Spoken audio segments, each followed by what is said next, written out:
నేను ఎట్లా ఉండేవాడిని, వెస్టేజ్‌లోకి వచ్చిన తర్వాత నా లైఫ్ ఎట్లా చేంజ్ అయింది అని నా లైఫ్ జర్నీని నేను నీట్‌గా ఎక్స్‌ప్లెయిన్ చేయటానికి ఎక్స్‌ప్లెయిన్ చేస్తాను సార్. ఫస్ట్ నేను వెస్టేజ్‌లో తరగతులకి జనరల్‌గా నేను ఒక నిరుపేద కుటుంబంలో పుట్టిన వ్యక్తిని. నిరుపేద కుటుంబం అంటే ఆహ్, బేసికల్‌గా ఎటువంటి సోర్సెస్ లేవండి. కష్టపడితే గాని అదే రెక్కాడితే గాని డొక్కాడనటువంటి పరిస్థితుల నుంచి వచ్చాను.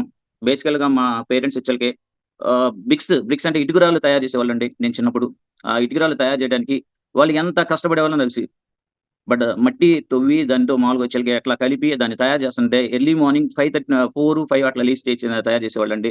అటువంటి ఫ్యామిలీలో పుట్టి బట్ తినటానికి గూడా ఎంత ప్రాబ్లమ్ ఫేస్ చేశారంటే మా మా కడుపు నింపటానికి వాళ్ళు కంపల్సరీగా ఏందంటే కొన్ని రోజులు అసలు పస్తు పడుకున్న సందర్భాలు గూడా చాలా ఉన్నాయి. అటువంటి ఫ్యామిలీలో పుట్టాను నేను. బట్ మేము ముగ్గురమండి దాంట్లో వచ్చేలకే నేనే ఆహ్, హ్మ్. చదువుకుంది. నేనే చదువుకున్నాను. చదివిచ్చారు. కష్టపడి చదివిచ్చారు. బట్ నేను ఆహ్, డిగ్రీ కంప్లీట్ చేశాను. ఎంఎస్సీ కంప్లీట్ చేశాను.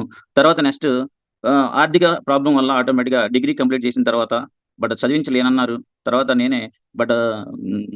ఒక ప్రైవేట్ ఇన్‌స్టిట్యూట్‌లో ట్యూటర్‌గా జాయిన్ అయ్యి వర్క్ చేసుకుంటూ అక్కడ ఎంఎస్సీ కంప్లీట్ చేశానండి. అంబేద్కర్ యూనివర్సిటీలో పార్ట్ టైమ్‌గా ఆహ్, ఎంఎస్సీ కంప్లీట్ చేశాను. తర్వాత బీఈడీ కంప్లీట్ చేశాను. అట్లా కంప్లీట్ చేసి జాబ్ చర్చించు జాబ్ వచ్చేలకే ఆల్రెడీ నేను గవర్నమెంట్ జాబ్ చాలా సార్లు గవర్నమెంట్ జాబ్ పోస్ట్ కోసం చాలా సార్లు ట్రై చేశాను. బట్ దగ్గరికొచ్చి పోగొట్టుకొని, ఇది కాదులే కనీసం వచ్చేలకే చాలా ప్రాబ్లమ్‌లో ఉన్న ఉద్దేశంతో ఒక ప్రైవేట్ స్కూల్‌లో మ్యాథ్స్ టీచర్‌గా నేను జాయిన్ అవ్వడం జరిగింది. ఎంత జాయిన్ అయ్యానంటే ఓన్లీ 15,000తో స్టార్ట్ అయ్యాను సార్ నేను. 15,000తో మ్యాథ్స్ ఫ్యాకల్టీని ఒక మంచి ప్రైవేట్ ఇన్‌స్టిట్యూట్‌లో 15,000కి జాయిన్ అయ్యాను. 15,000కి జాయిన్ అయ్యి వర్క్ చేసుకుంటా దాదాపు వచ్చేలకే నేను లాస్ట్ రిజైన్ చేసేటప్పటికి ఎంత తీసుకున్నాను సార్ అంటే ఓన్లీ 35,000 అండి. 35,000 తీసుకున్నా సార్. అంటే 15,000కి జాయిన్ అయిన పర్సన్‌ని 35,000 తీసుకోవడానికి నాకు 14 సంవత్సరాలు పట్టింది సార్. జాబ్ సిస్టమ్‌లో 14 సంవత్సరాలు పట్టింది సార్. ఓన్లీ నేను 35,000 తీసుకోవడానికి 15,000కి జాయిన్ అయిన పర్సన్‌ని ఓన్లీ 35,000 తీసుకోవడానికి 14 సంవత్సరాలు పట్టింది. ఒకసారి జాబ్ చేసే చాలా మందుంటారు. కొత్త వాళ్ళు చాలా మందుంటారు. నేను పార్ట్ టైమ్ చేస్తున్నాను సార్, పార్ట్ టైమ్ చేస్తున్నా అంటే అనే వాళ్ళకి నేను చెబుతున్నాను నన్నే ఎగ్జాంపుల్‌గా తీసుకోండి.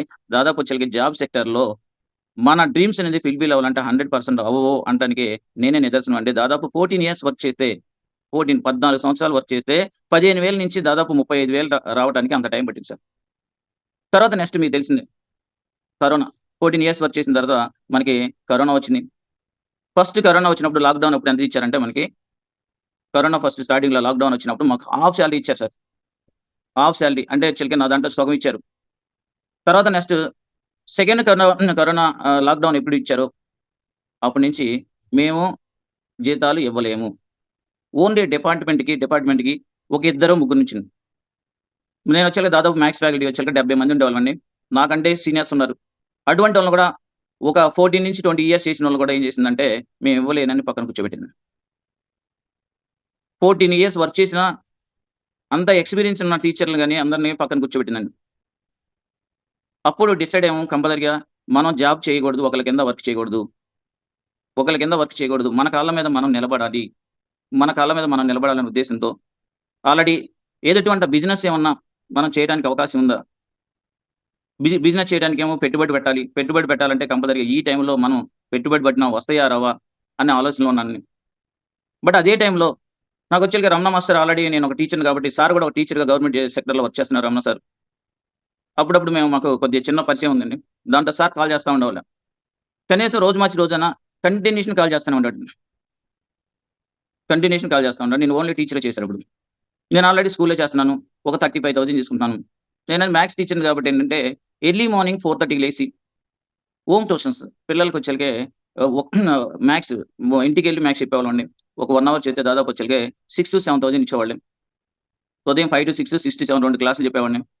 మళ్ళీ సాయంత్రం వచ్చేలకే స్కూల్‌కెళ్ళొచ్చిన తర్వాత నెక్స్ట్ ఒక 3 అవర్స్ మళ్ళీ సాయంత్రం వచ్చేలకి మేమొచ్చేలకి అక్కడ స్కూలొచ్చేలకి 5 కంప్లీట్ అయ్యేది. రెడీ అయ్యి 6-7, 7-8 అట్లా దాదాపు ఒక 3 క్లాస్ చెప్పేవాడిని. ఒక్కొక్క క్లాస్‌కొచ్చేలకి ఓన్లీ 1 అవర్‌కి వచ్చేలకి దాదాపు 6,000-7,000 ఇచ్చేవాళ్ళు. ఏదైనా కూడా ఒక 35,000 ఒక 20,000 దాదాపు వచ్చేలకి 50,000-60,000 యావరేజ్‌గా నేను మంత్లీ డ్రా చేసేవాడిని. బట్ కరోనా వచ్చిన తర్వాత మొత్తం ఏ టు జెడ్ కొలాబ్ అయిపోయింది. 14 ఇయర్స్ వర్క్ చేసినా మొత్తం జీరోకొచ్చేసాను. మొత్తం జీరోకొచ్చేసాను. ఆ సిట్యుయేషన్‌లో చాలా దాదాపు వచ్చేలకే సెకండ్ లాక్‌డౌన్ ఇచ్చినప్పుడు దాదాపు ఒక 5-6 మంత్స్ ఖాళీగా ఉన్నాను. ఆ టైంలో రమణ సార్ మళ్ళీ కాల్ చేశారు. రమణ సార్ కాల్ చేసి, "సార్ ఇట్లా మేము గుంటూరొచ్చాము ఒక ప్లాన్ కోసం. నేను మా అప్లైనర్ విజయరాజ్ సార్ ఉన్నారు. విజయరాజ్ సార్ ఇట్లా గుంటూరొచ్చామండి. మిమ్మల్ని ఒక మీట్ అవ్వాలి. ఒక 1 అవర్ మీ పర్మిషన్ కావాలన్నారు." ఓకే. నేనప్పుడు ఆలోచించిందేంటంటే సార్ ఇన్ని సార్లు ఫోన్ చేస్తున్నాడు. Sir government teacher. వాళ్ళ మిసెస్ కూడా గవర్నమెంట్ టీచరు. ఆల్రెడీ తెలుసు నాకు. మరి ఇద్దరి మీద 1,00,000 ఆల్రెడీ ఇన్‌కమ్ ఎర్న్ చేస్తున్నారు. మరి అటువంటి పర్సన్ మనల్ని అడిగినప్పుడు ఆల్రెడీ మనం ఖాళీగా ఉంటున్నాం. మరి ఒక అవకాశం అది సార్ అడిగారు కాబట్టి కంపల్సరీగా రండి సార్ చెప్పండి అన్నాను. Sir Vijayaraj sir Ramana sir వచ్చారు. నీట్‌గా మామూలుగా వచ్చేలకే మన వెస్టేజ్ కంపెనీని ఫస్ట్ ఇంట్రొడ్యూస్ చేశారండి. నాకు అప్పటిదాకా వచ్చేలకే బిజినెస్ అంటే ఐడియా లేదు సార్. మార్కెటింగ్ అంటే అసలు నాకు టచ్చే లేదు. దాదాపు 14 ఇయర్స్ ఓన్లీ టీచింగ్ ఫీల్డ్‌లోనే ఉన్నాను. పిల్లలకి పాఠాలైతే నేను చెప్పగలుగుతాను గాని ఎక్సలెంట్, వండర్‌ఫుల్ చెప్పగలుగుతాను గానీ, ఈ మార్కెటింగ్ అనేది నాకు అనుభవం లేదు. సారోళ్ళు చెబుతా ఉన్నారు. చెబుతా ఉంటే మనం దీంట్లో సక్సెస్ సార్ చెబుతానన్నారు. నాకు అనుభవం లేదు గదా! దీంట్లో అసలు మనకు టచ్ లేదు గదా! నేనసలు సక్సెస్ అవుతానా? అవునా? ఇది ప్లాన్ మీద కాన్సంట్రేషన్ కూడా చేయలేదు సార్. నేను సార్ చెప్పేటప్పుడు అసలు నేను సక్సెస్ అవుతానా? నేనసలు నెట్‌వర్క్ బిల్డ్ చేయగలుగుతానా? అని ఆలోచించానండి. ఎందుకంటే నేను చేసింది ఒక ప్రైవేట్ ఇన్‌స్టిట్యూట్‌లో.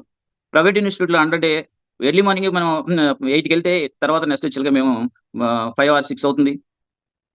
జనరల్‌గా వచ్చేలకి హాలిడేస్ ఉండవు. నేను రెసిడెన్షియల్ ఇన్‌స్టిట్యూట్‌లో చేశాను. సెలవులుండవు. ఎటువంటివి ఉండవండి. పండగలుండవు. మొత్తం కంటిన్యూషన్‌గా పిల్లలు హాస్టల్‌లో ఉంటారు గాబట్టి, నేను హాస్టల్‌లో వర్క్ చేసేవాడిని గాబట్టి, ఎటువంటి సెలవుండేది కాదు.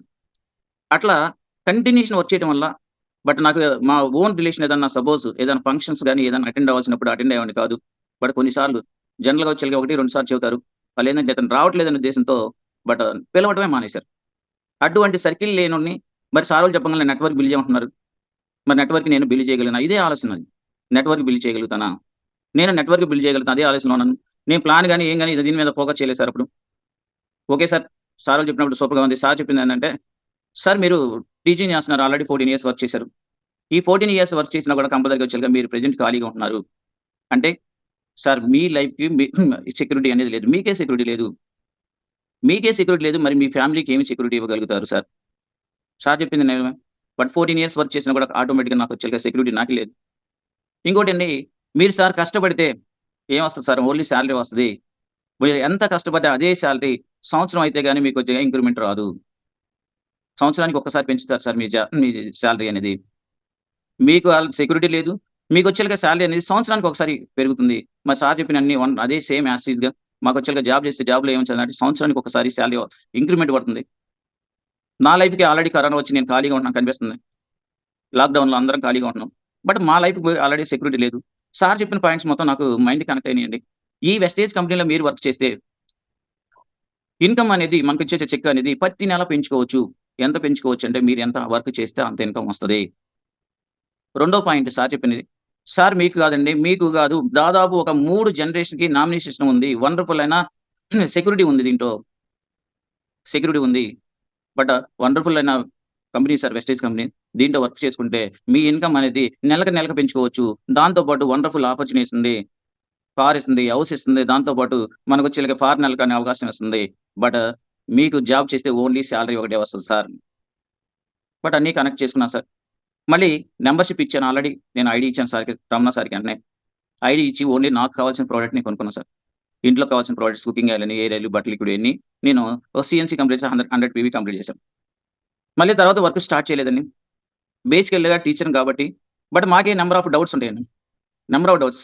ఎందుకంటే చాలా కష్టపడి ఆల్రెడీ వచ్చాం దీంట్లోకొచ్చి. నిలబెట్టుకోవడానికి చాలా టైం పట్టింది నాకు. అటువంటి దాంట్లో మళ్ళీ రాంగ్ స్టెప్ ఏమైనా ఏస్తున్నాను అనే ఉద్దేశంతో ఆల్రెడీ టీచర్‌ని కాబట్టి number of doubts. Number of doubts. దాంతో వచ్చేలకి మళ్ళీ ఒక 15 డేస్ అలా వర్క్ చేయలేదు. అప్పుడేం చేశారంటే రమణ సారు, "సార్ ఆల్రెడీ చెప్పాను. నంబర్ ఆఫ్ ఫోన్స్ చేశాను." దాదాపు 8 మంత్స్ ఫాలో అప్ చేశారండి సార్. 8 నెలలు కంటిన్యూషన్ ఫాలో అప్ చేస్తూనే ఉన్నారు సార్ నన్ను. ఆల్రెడీ ఎందుకంటే మంచి ఇన్‌కమ్ తీసుకున్నాను. దాదాపు 35,000 దగ్గర దగ్గర 50,000 డ్రా చేస్తున్నాను అప్పుడు. 50,000 డ్రా చేస్తున్న పర్సన్‌ని సార్ వచ్చేలకి సార్ వెస్టేజ్ కంపెనీ ఉంటది. వెస్టేజ్‌లో సోపులు, షాంపూలు, కుకింగ్ ఆయిల్, ఎయిర్ ఆయిల్, బట్టలు లిక్విడ్ ఉంటాయి సార్. వీటిని మనం ప్రమోట్ చేస్తే మనకి లక్షల్లో ఇన్‌కమ్ ఇస్తుందని సార్ చెప్పేవాళ్ళు. నాకు దీంట్లో అవగాహన లేకుండా సార్ ఏంటి నా చేత నేను ఆల్రెడీ మంచి ఇన్‌కమ్ తీసుకున్నాను. సోపులు, షాంపూలు, కుకింగ్ ఆయిల్ అమ్మమంటాడేదని నేను అనుకునేవాడిని. నాకు ఐడియా లేదు కాబట్టి, అంటే ప్రమోషన్ అనేది మనకి ఐడియా లేదు కాబట్టి, మార్కెటింగ్ అనేది నాకు టచ్ లేదు కాబట్టి, ఈయనేంటి నన్ను అమ్మమంటాడు అనుకునేవాడిని. కానీ తర్వాత తెలిసింది మనం చేసే బిజినెస్ అనేది అమ్మేది కాదు అని తెలుసుకున్నాను సార్.